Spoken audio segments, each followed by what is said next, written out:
Hay lugares en el mundo donde el silencio no es ausencia de sonido, sino una advertencia. La isla Hashima, también conocida como Gunkanjima, la isla acorazada, parece a simple vista un vestigio industrial abandonado en mitad del mar de Japón. Pero lo que sus muros de hormigón esconden no es solo decadencia, es memoria enterrada. Y durante décadas, esa memoria ha sido cuidadosamente ignorada, maquillada o simplemente borrada. Desde la distancia, Hashima se alza como un espectro inmóvil, una silueta gris que desafía al océano. Sus edificios, compactos y deteriorados, se agrupan como si aún resistieran el paso del tiempo, como si todavía hubiera vida entre sus ventanas vacías.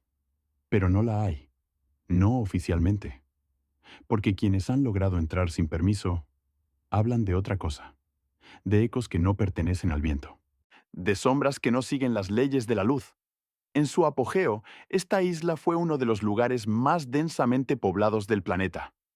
Miles de personas vivían hacinadas en un espacio mínimo, trabajando sin descanso en las profundidades de la Tierra. Era un símbolo del progreso japonés, una joya industrial que alimentaba el crecimiento de una nación que miraba al futuro con determinación. Pero todo progreso tiene un precio.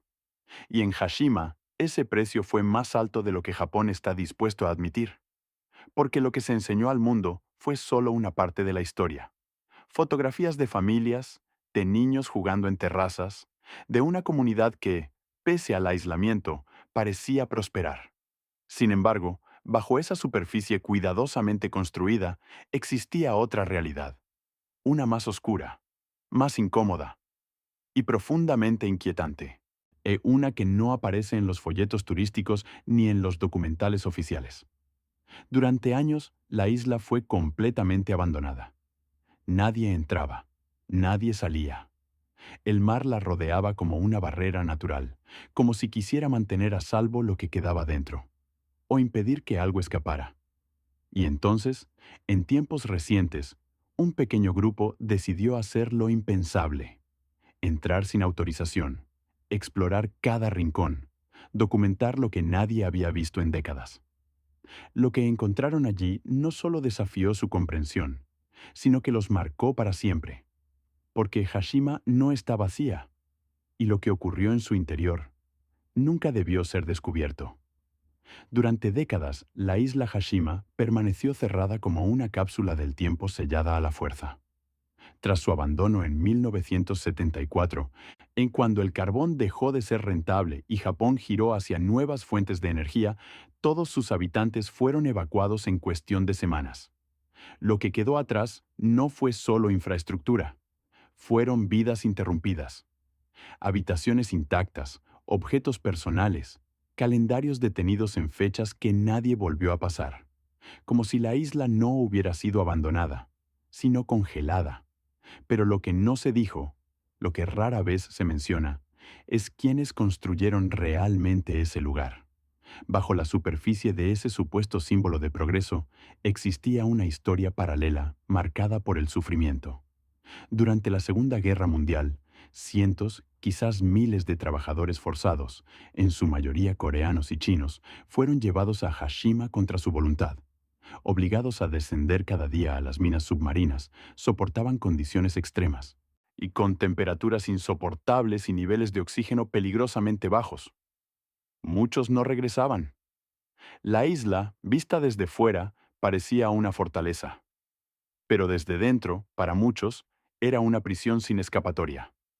Rodeada por corrientes marinas violentas, vigilada constantemente, Hashima no ofrecía salida. No había a dónde huir, y aquellos que lo intentaron rara vez fueron encontrados. Los registros oficiales apenas mencionan estas historias, y cuando lo hacen, las diluyen entre cifras ambiguas y narrativas cuidadosamente redactadas. Los exploradores que decidieron entrar ilegalmente sabían parte de esto. Habían leído fragmentos, testimonios dispersos, rumores que circulaban en foros olvidados de Internet. Pero lo que encontraron superaba cualquier reconstrucción histórica. Porque al recorrer los pasillos de los antiguos bloques residenciales, comenzaron a notar algo extraño.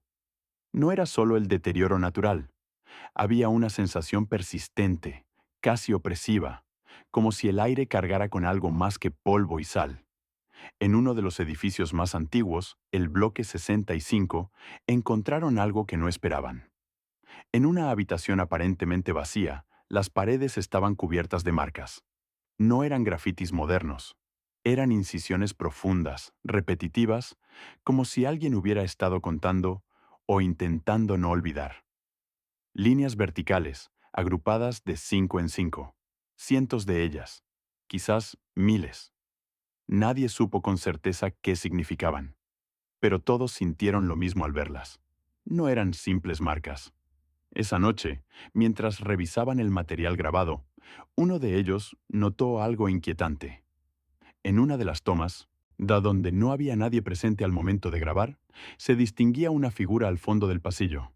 No se movía, no hacía ningún sonido, pero estaba allí, observando. Y lo más perturbador es que ninguno de ellos recordaba haber estado acompañado en ese momento. Fue entonces cuando comprendieron que la historia de Hashima no estaba enterrada. Seguía activa.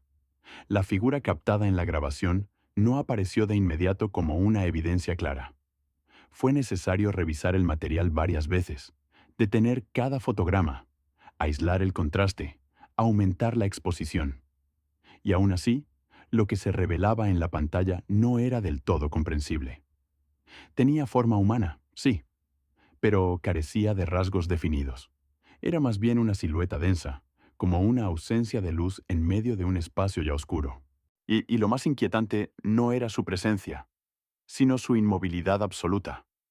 Intentaron explicarlo de manera racional. Un juego de sombras, un efecto óptico provocado por la linterna, incluso una distorsión del lente.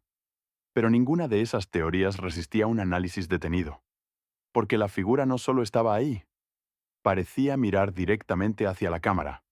Y en el momento exacto en que uno de ellos enfocó ese pasillo por segunda vez, la temperatura descendió de forma abrupta. No unos grados. Fue una caída violenta, antinatural, que hizo que el aliento se volviera visible en cuestión de segundos. A partir de ese instante, la exploración dejó de ser una simple incursión urbana. Se convirtió en algo más, algo que ninguno de ellos había previsto. Las grabadoras comenzaron a registrar interferencias y sonidos de fondo que no correspondían con el entorno. Golpes secos, pasos lejanos, susurros apenas audibles que no estaban presentes durante la grabación en vivo. Como si la isla reaccionara después, como si se negara a ser observada sin dejar rastro. Decidieron continuar, impulsados por una mezcla de incredulidad y una curiosidad que comenzaba a volverse peligrosa. Descendieron hacia las zonas más profundas de la isla, cerca de las antiguas entradas a las minas. Allí, el aire era más denso, más pesado. Cada respiración parecía requerir un esfuerzo adicional. Y fue en ese descenso donde uno de ellos encontró algo que cambiaría por completo el rumbo de la investigación. Entre restos de herramientas oxidadas y estructuras colapsadas, apareció un objeto que no encajaba con el resto del entorno. Era un cuaderno, antiguo, deteriorado por la humedad, pero sorprendentemente intacto en su interior. Las páginas estaban cubiertas de escritura, en su mayoría en coreano.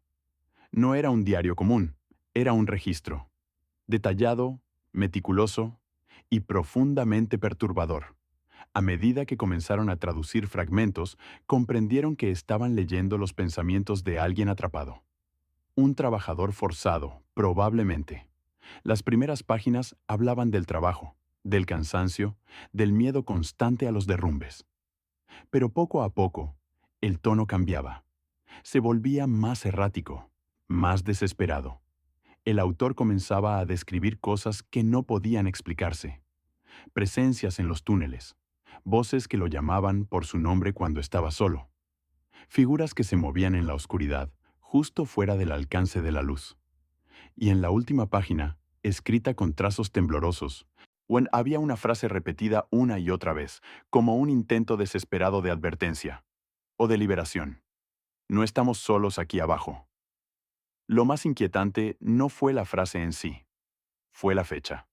porque según los registros oficiales, ese túnel había sido sellado años antes de que ese cuaderno fuera escrito.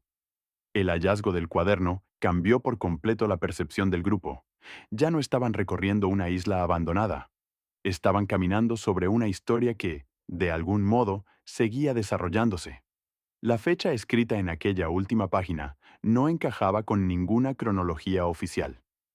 Según los registros, ese sector de la mina había sido clausurado tras un derrumbe décadas antes.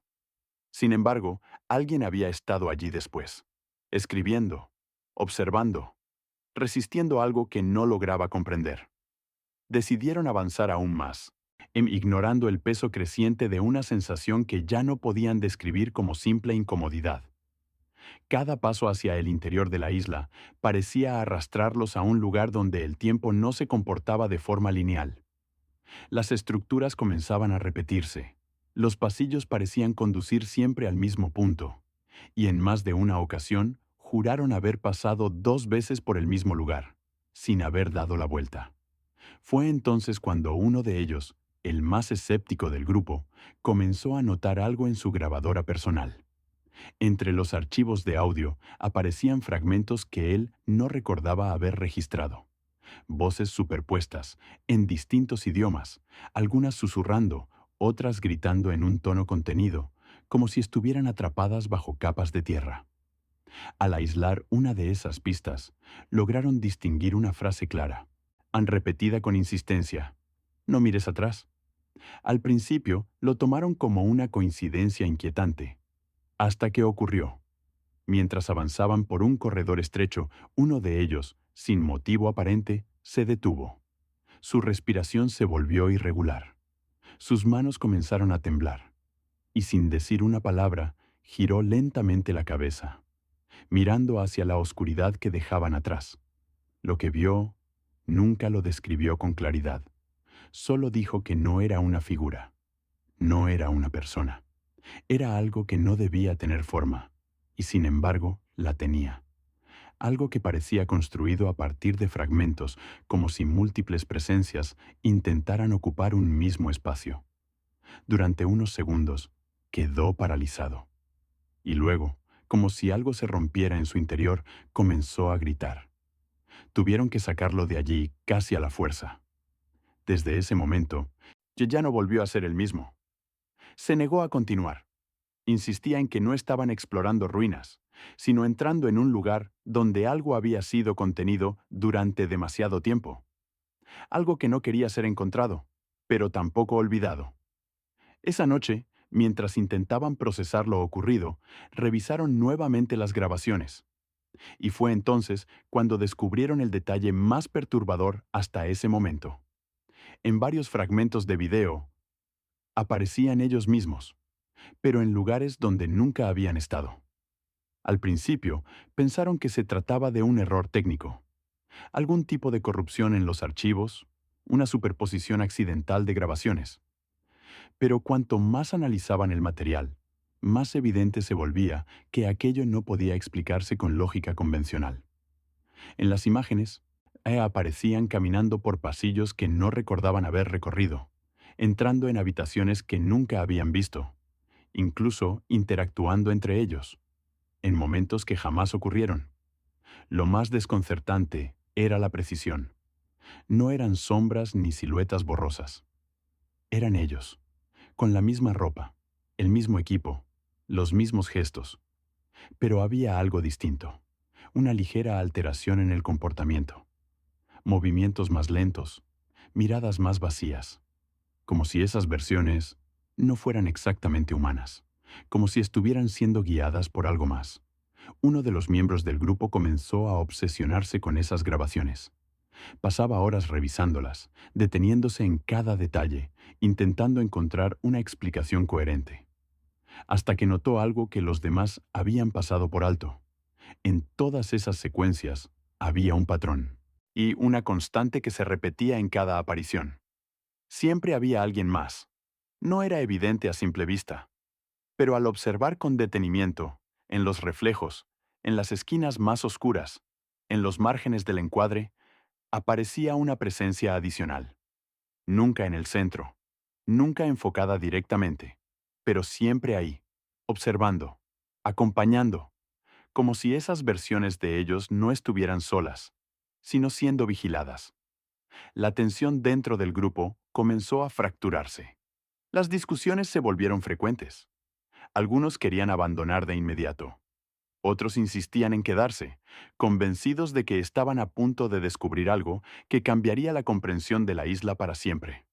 Pero lo cierto es que ya no estaban tomando decisiones con claridad.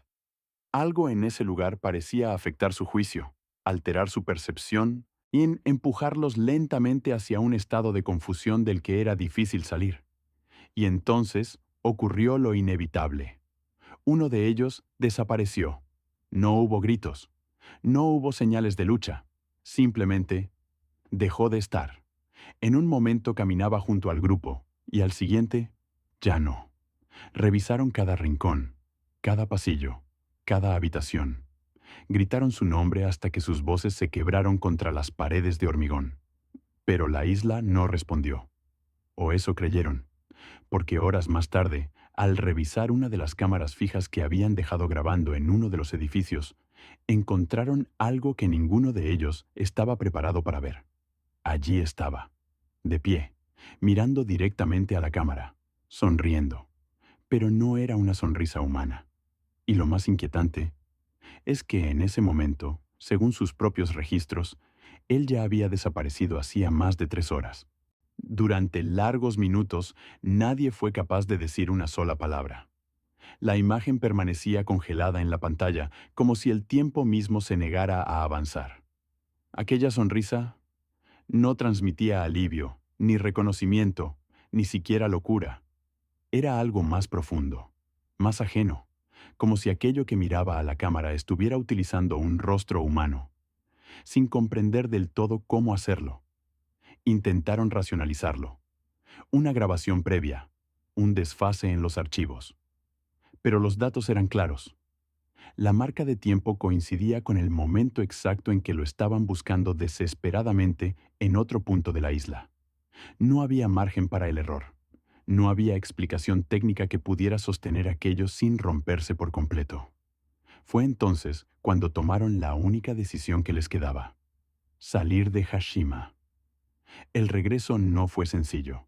La isla, que hasta ese momento había parecido un espacio delimitado, comenzó a comportarse como un laberinto cambiante. Caminos que antes eran accesibles ahora estaban bloqueados. Escaleras que llevaban al exterior terminaban en paredes colapsadas, y en más de una ocasión juraron escuchar pasos siguiéndolos, sincronizados con los suyos, pero siempre un segundo desfasados, como un eco que no pertenecía al sonido. Cuando finalmente alcanzaron el punto de salida, el mar estaba inusualmente calmo. Demasiado, como si todo lo que había ocurrido dentro no tuviera permiso para cruzar ese límite invisible. Subieron a la embarcación sin mirar atrás. Nadie se atrevió a hacerlo. Recordaban la advertencia, aquella frase repetida en las grabaciones, en los susurros, en los fragmentos de audio que nunca debieron existir. No mires atrás. Y no lo hicieron.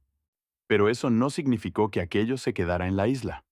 En los días posteriores comenzaron a notar cambios. Pequeños al principio. Fallos en los dispositivos electrónicos. Archivos que se duplicaban sin razón. Grabaciones nuevas que aparecían en sus equipos, incluso después de haber abandonado Hashima. En algunas de ellas se escuchaban respiraciones, en otras, pasos, y en unas pocas, muy pocas, una voz que no pertenecía a ninguno de ellos. Revisaron todo una última vez, intentando encontrar una conclusión, una narrativa que les permitiera cerrar lo vivido. Pero lo único que lograron fue abrir más preguntas, porque entre todos los archivos, entre todas las anomalías, había uno que no encajaba con nada: un video, grabado desde el interior de la isla, días después de que ellos se marcharan. La cámara avanzaba lentamente por uno de los pasillos, sin temblores, sin errores, como si alguien supiera exactamente a dónde ir. Y al final del recorrido se detenía frente a una puerta, la misma puerta donde habían encontrado el cuaderno. La misma habitación. La puerta se abría, y antes de que la imagen se cortara, se podía ver claramente que alguien ya estaba dentro, esperando. Desde entonces, Hashima ha sido parcialmente reabierta al turismo. Se ofrecen visitas guiadas, recorridos controlados, explicaciones oficiales que hablan de historia, de industria, de patrimonio. Pero hay zonas que siguen prohibidas, sectores que no aparecen en los mapas, lugares donde el acceso está restringido sin una razón clara. Y quizás nunca la haya, porque algunas historias no están destinadas a ser contadas por completo. Algunas verdades no quieren ser descubiertas. Y tal vez, solo tal vez, lo que ocurrió en la isla Hashima no fue un accidente, ni un error del pasado, sino el resultado de algo que aún sigue allí, observando, esperando. Si quieres seguir descubriendo las historias que el mundo prefiere mantener en la sombra, suscríbete, porque lo que acabas de escuchar es solo una de muchas.